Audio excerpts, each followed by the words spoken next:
고센TV 시청자 여러분 안녕하세요. 마에스트로 나입니다. 어제의 영상에 이어서 좀 추가적인 부분을 조금 더 다루려고 합니다. 그리고 나서 이제 말씀드린 대로 다음번에는 음란 자위 행위에 대해서 이제 좀 언급을 하고, 그리고 이번 주는 이제 어제 영상에 말씀드린 대로 죄에 대해서, 죄에 관련된 부분을 조금 집중적으로 이렇게 다루려고 합니다.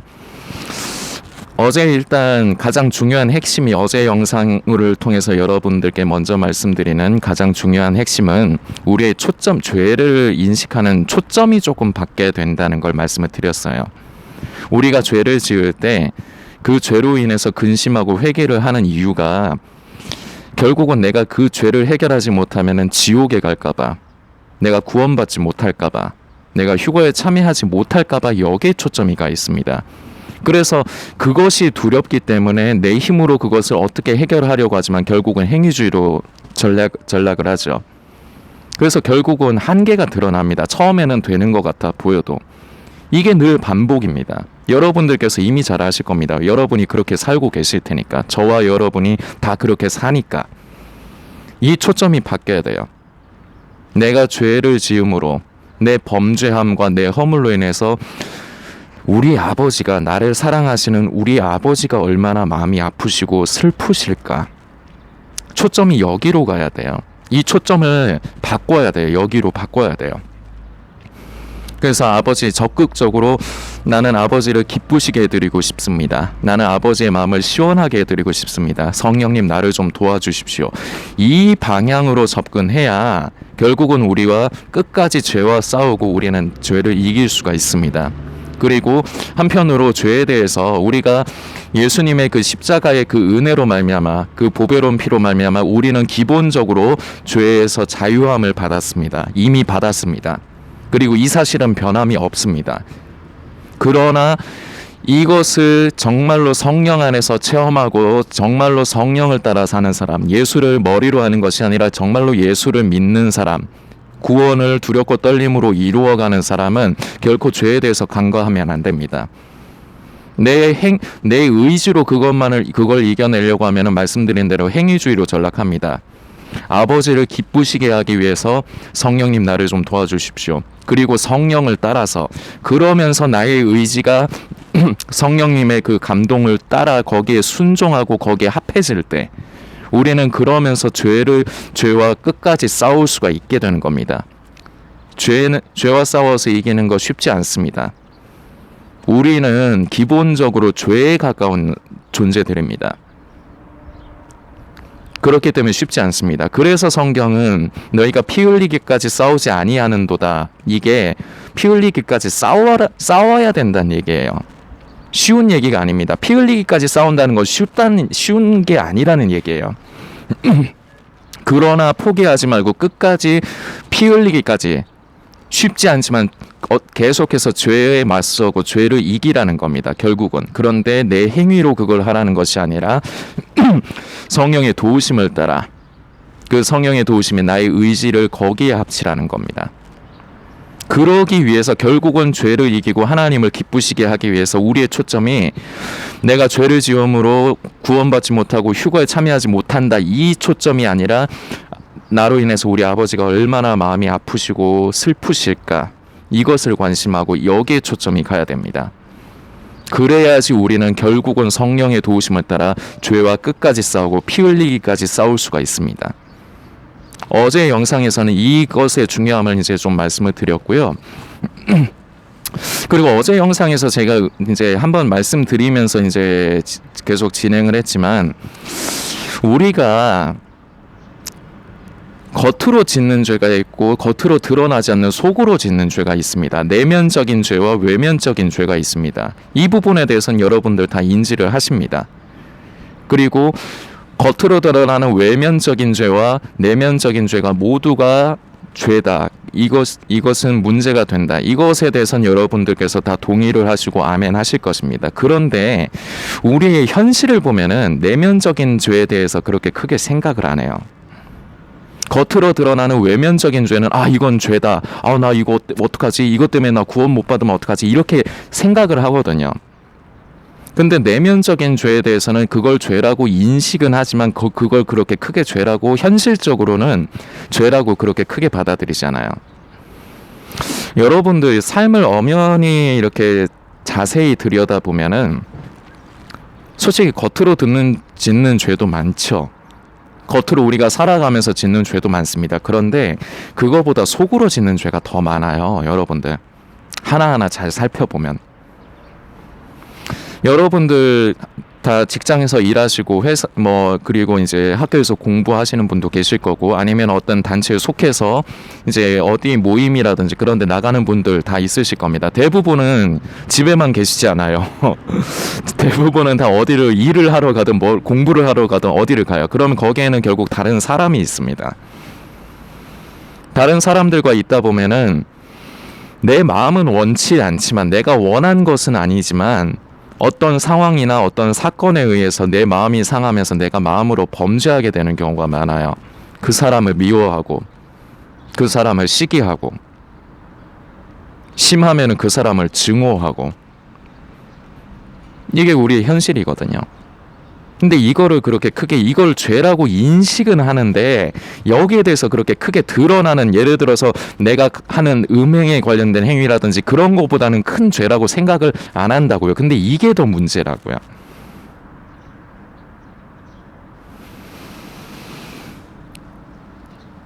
예수님께서 이제 말씀을 전하실 적에 바리새인들을 향해서 그런 종교 지도자들을 향해서 회칠한 무덤 같은 자들이라고 이제 말씀을 하시는 적이 있습니다. 이 회칠한 무덤이 이게 무슨 의미냐면, 무덤은 모든 사람이 보기에 무덤인 티를 내야 돼요. 아, 저기는 무덤이구나. 죽은 사람의 시신을 이렇게 이제 갖다 놓은 데구나, 모셔 놓은 데구나. 이걸 인식을 하게끔 드러내야 돼요.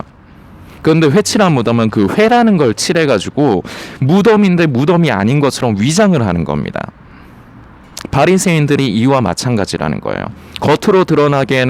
겉으로는 자기가 죄가 없는 것처럼, 신령한 것처럼 그렇게 하지만 그 속에 악독이 가득한 부분을 예수님께서 지적을 하신 거예요.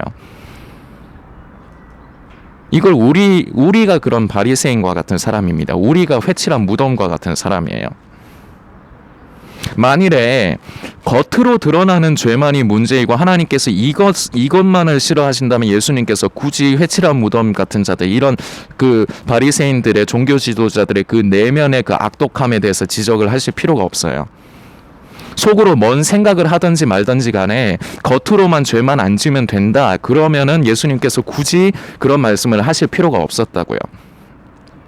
근데 예수님께서는 바리새인들, 그 성경을 이제 사복음서를 잘 보시면은 바리새인들의 겉의 행위가 아니라 그 속의 악독함에 대해서 지적을 하신 게 대부분이에요. 다예요. 근데 이것을 우리가 영적으로 우리에게 적용을 하고 묵상을 했을 때, 우리가 삶을 살아가면서 겉으로 실제적으로 드러나게 짓는 죄도 분명히 죄입니다. 그러나 이거보다 우리는 오히려 이게 더 큰 죄라고 생각하지만, 우리 속에 있는 이 내면이 오히려 더 죄스럽다는 거죠. 이게 오히려 더 크고 더 문제가 된다는 거죠. 근데 이 부분을 간과를 하는 게 현실이라는 거죠. 겉에 드러나는 죄는 내가 구원받지 못할까봐 거기에는 안절부절을 못해요. 근데 그러면서도 형제를 미워하고 형제에게 악독한 말을 품고 형제에게 악행을 하는 것은 너무나도 쉽게 합니다.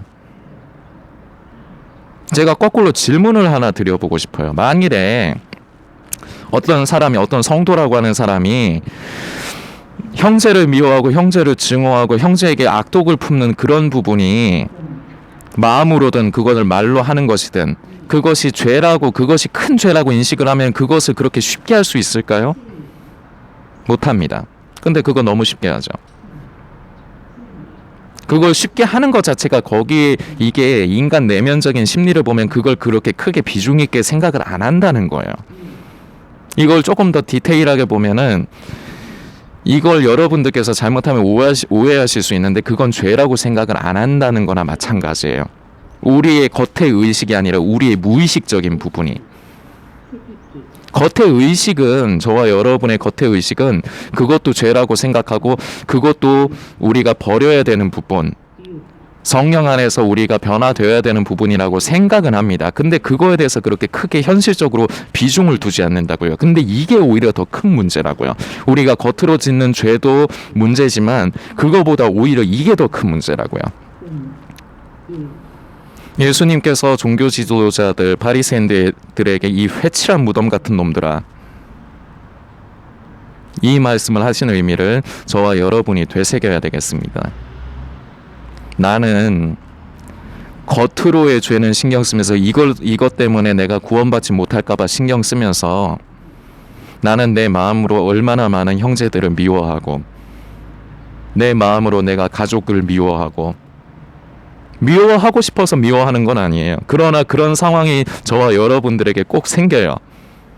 왜냐? 사람은 다 생각이 다르거든요. 입장이 또 다 다르거든요. 내 생각하고 다른 사람의 생각이 맞지 않아요. 다 달라요. 그러다 보니까 내 입장에서 내가 원치 않는 그런 상황이 생기면은 나는 그걸 가지고 화를 내고 슬퍼하게 돼 있어요. 싫어하게 돼 있어요. 그러다 보면 결국은 그 사람을 미워하게 돼 있고 그 사람을 향해서 분노하고 심하면은 증오까지 하게 돼 있어요. 이게 사람이에요.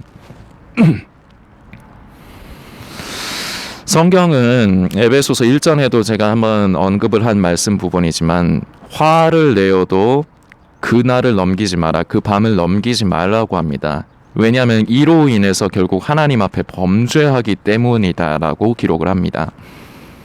우리가 부족한 사람이다 보니까 삶을 살아가면서 때로는 사람과 다른 타인과 성도들끼리도 대립을 할 수 있어요. 싸울 수도 있습니다. 언쟁을 할 수 있고 사이가 나쁠 수가 있어요. 사람이다 보니까 그렇습니다. 그러나 진정으로 내가 성령을 따라 사는 사람이라면 먼저 손을 내밀어야 되는 겁니다. 며칠 전에 저의 예를 말씀드렸습니다. 고센TV 어떤 성도님과 어떤 불화가 있어서 결국은 다투었지만 저는 성령님께서 제 양심 가운데 감동을 주셔서 네가 먼저 손을 내밀거라. 이것은 이미 그동안 제가 삶을 살면서 훈련이 된 부분이기 때문에 이건 전에부터 제가 되던 부분이었어요. 그래서 또 그날도 감동을 주셔서 저는 그 감동에 순종했습니다. 제가 먼저 그 성도님께 문자로 성도님 제가 죄송합니다. 제가 부족합니다. 제가 문자를 보냈습니다. 한 3, 4일이 지금 지나는 것 같습니다. 그 성도님은 제 연락처를 수신 차단을 하셨는지 아니면은 보고서도 그러신 건지 모르겠지만 저에게 아무런 연락이 없습니다.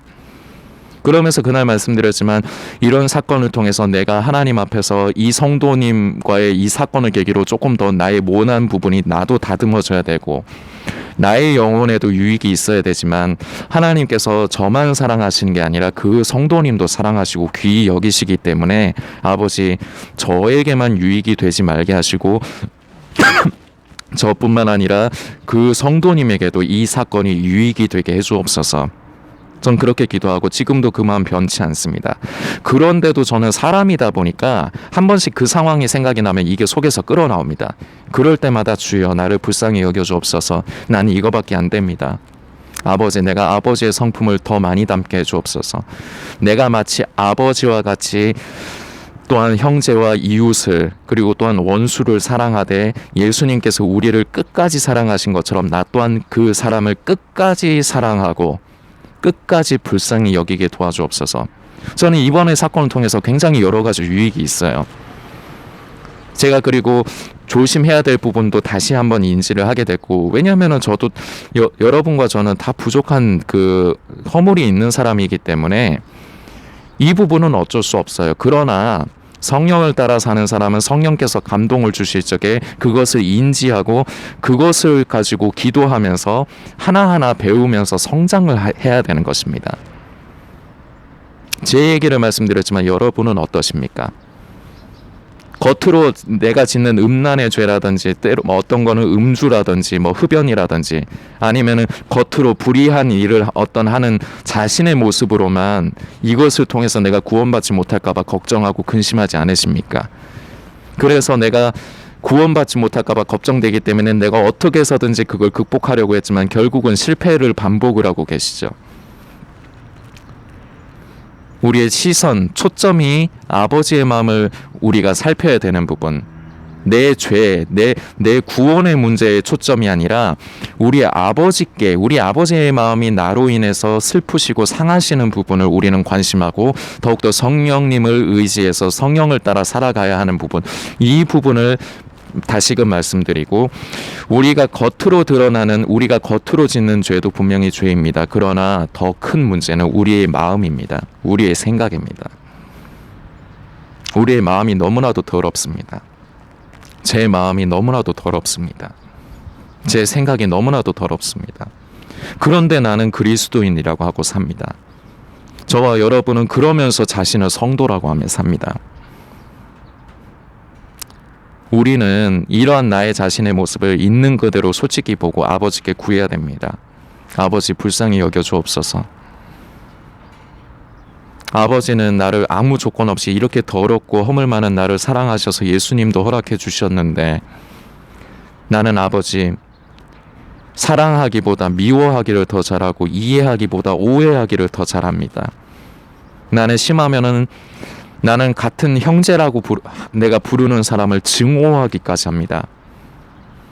나는 어떻게 보면은 세상에 예수를 믿지 않는다고 하는 비신자들보다 나는 못한 사람입니다. 아버지, 그런데 이것 또한 아버지께서 저로 인해서 슬퍼하실 것 같습니다. 아버지께서 저로 인해서 근심하시리라 생각합니다. 성령님 도와주옵소서. 내가 아버지처럼, 아버지께서 나를 사랑하심같이 나 또한 우리 아버지처럼 내가 지체라고 하는 사람을 형제라고 부르고 성도라고 부르는 사람을, 그리고 내 이웃을, 그리고 또한 나아가 나의 원수에게까지 나 또한 아버지를 닮아서 그들을 사랑하되 끝까지 사랑하고 불쌍히 여기도록 도와주옵소서. 이것이 우리의 모습이 되어야 되겠습니다. 그러면서 우리는 한 번에 바뀌지 않습니다. 절대. 그동안 살아와서 몸에 배인 게 있기 때문입니다. 한순간에 변화되지 않습니다. 그래서 우리는 피 흘리기까지 끝까지, 우리는 이 부분에서도 피 흘리기까지 끝까지 포기하지 말고 성령님을 의지하면서 우리는 싸워야 됩니다. 그럴 때 하나님께서 우리를 불쌍히 여기시고 우리를 도와주실 것입니다. 여러분들께서 이 부분도 묵상해 주시길 부탁드리겠습니다.